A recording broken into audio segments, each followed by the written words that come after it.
कोल्हापूर जिल्हा बार असोसिएशनची वार्षिक निवडणूक नुकतीच पार पडली। या निवडणुकीमध्ये ॲडव्होकेट राजेंद्र मंडलिक यांच्या पॅनलच्या 8 उमेदवारांनी विजय मिळवला, तर विरोधी ॲडव्होकेट प्रशांत चिटणीस पॅनलच्या 7 उमेदवारांचा विजय झाला।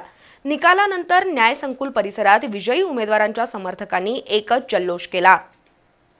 कोल्हापूर जिल्हा बार असोसिएशनच्या वार्षिक निवडणुकीसाठी यंदा ॲडव्होकेट राजेंद्र मंडलिक आणि प्रशांत चिटणीस या 2 पॅनेलमध्ये चुरस होती। गुरुवारी बार असोसिएशनसाठी मतदान झालं। न्याय संकुलाच्या आवारात मतदान प्रक्रिया पूर्ण झाली।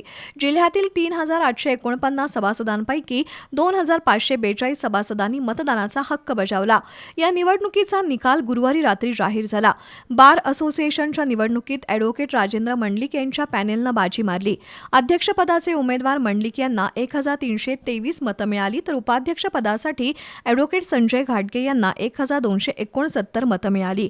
अध्यक्षपदाचे उमेदवार प्रशांत चिटणीस यांचा 197 मतांनी निसटता पराभव झाला।